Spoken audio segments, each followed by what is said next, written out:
Hello, it's me, Ayahuasca from Marijuana Garden. Black helicopter conspiracy. President Obama recently addressed what is perhaps one of the longest-living conspiracies in America, the existence of black helicopters. They're real. There are black helicopters, he said, but we generally don't deploy them on U.S. soil. I say hooray for transparency, but, of course, the president is wrong, and wrong. I don't just mean on the terminology. They are indeed deployed on U.S. soil, that is, they are based in the United States, and they are also used there.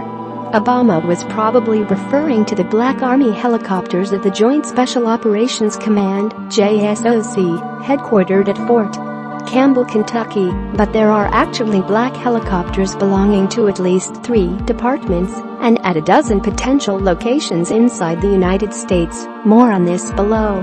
But what is Obama saying, anyway? That they never train? That they never participate in exercises? Stories of black helicopters first appeared in the 1970s and were linked to reports of cattle mutilation.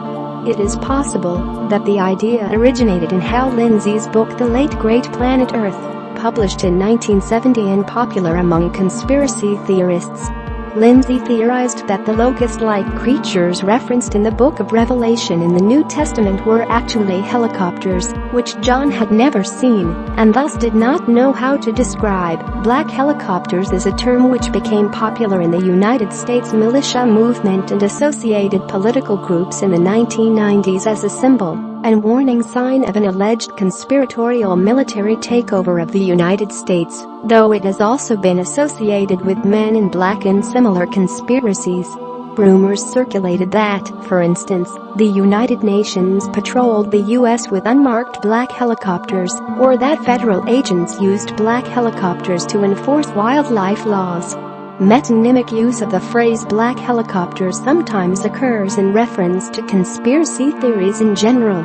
Black helicopters, on the simplest level, are helicopters intentionally painted black, with sound suppression and low radar signature, the kind of helicopter intended to conduct operations like the penetration of Pakistani airspace, as in the killing of Osama bin Laden in 2011, and the kind eternally claimed by conspiracy theorists to be used by the U.S. government for various nefarious missions.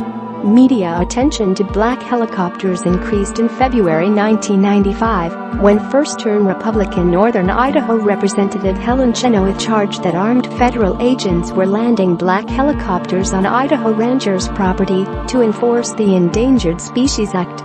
"I have never seen them," Chenoweth said in an interview in the New York Times. "But enough people in my district have become concerned that I can't just ignore it. We do have some proof." The black helicopters theory resonates well with the belief held by some in the militia movement that troops from the United Nations might invade the United States. The John Birch Society published an article in the New American detailing how the existence of the covert aircraft was mostly the product of possible visual errors and a tendency towards overabundant caution. The term has also been used to ridicule other conspiracy theories or conspiracy theorists. For instance, a Slate article on basketball refereeing said, "In the wake of the scandal, every game will be in question, and not only by fans disposed to seeing black helicopters outside the arena." Vice President Joe Biden had recourse to the term in a speech responding to the National Rifle Association during the 2013 White House campaign for background checks on all gun purchasers, saying, "The black helicopter crowd is really upset. It's kind of scary, man. We've known for decades that the 160th Special Operations Aviation Regiment, SOAR, which supports JSOC and these types of operations, flies black helicopters. And since 9/11, that regiment has doubled in size, with the addition of a 3rd and 4th Battalion. 1st and 2nd Battalions, Fort Campbell, Kentucky. 3rd Battalion, 160th SOAR, Hunter Army Airfield, Georgia. 4th Battalion, 160th SOAR, Fort Lewis, Washington. JSOC also has a unit called the Aviation Tactical and Evaluation Group at Fort Bragg, North Carolina. which flies the most secret helicopters in support of clandestine missions. And then there's the FBI Hostage Rescue Team, HRT, at Quantico, Virginia, which has its own helicopter unit doing most of its work inside the United States. That's the Department of Justice, but it is about as military could be. The U.S. Customs and Border Protection Organization uses Black U-60 Sikorsky helicopters. The following explanations have been provided by various organizations and experts, including government agencies, regarding the alleged black helicopters. At least some sightings of black helicopters are very likely to have been helicopters on exercises or missions. Some of them are flown by units of the Army National Guard and are actually black, not dark olive or chocolate brown, when seen in ordinary light. U.S. Customs and Border Protection operates a dozen black and gold U-60 Black Hawk helicopters. The American Littoritos in fact operate helicopters painted in black or dark colors, particularly the Payflow, which was optimized for long-range stealthy insertion and extraction of personnel, including combat search and rescue. U.S. Army and National Guard helicopters painted olive drab will appear to be black in the reddish light of dawn or dusk, or under other low-light conditions during the day, when their shadow side is viewed against the sky with the naked eye. The Army's 160th Special Operations Aviation Regiment use helicopters primarily painted black. In the early 1970s, the CIA operated two Black Hughes 500P helicopters in Vietnam in order to place phone taps. Test flights began at Culver City, California, in 1971. It was noted for its low noise emission and given the nickname the Quiet One.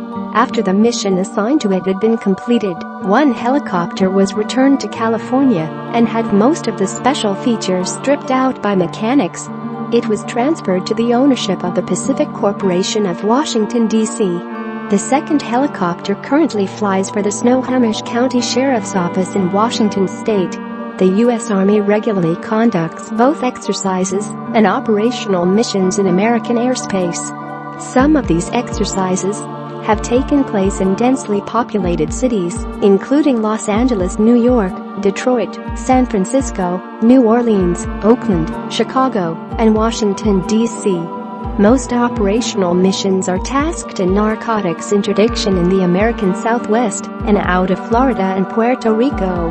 By extensive use of IR, radar, GPS and night vision devices, as well as other classified means, they are able to fly in zero visibility conditions with no running lights. At this high-intensity level of operation, training is necessarily almost as dangerous to pilots, other air traffic, and the public as actual combat. Frequent practice is necessary to retain proficiency. Frequent practice results in frequent sightings by concerned members of the public. Many defense contractors and helicopter manufacturers also conduct public flight testing of aircraft and components or fly aircraft in public view to test ranges or other corporate airfields for training or demonstrations. Occasionally, some of these aircraft will be made for military clients and are painted in black or dark colors. Many U.S. law enforcement agencies use black helicopters for surveillance, transportation, and patrol. Some of the agencies that use them are U.S. Customs and Border Protection, Immigration and Customs Enforcement, the U.S. Marshals Service, the Drug Enforcement Administration, and the Federal Bureau of Investigation. Jim Keith wrote 2 books on the subject, Black Helicopters Over America, Strike First for the New World Order, 1995, and Black Helicopters to the Endgame Strategy, 1998.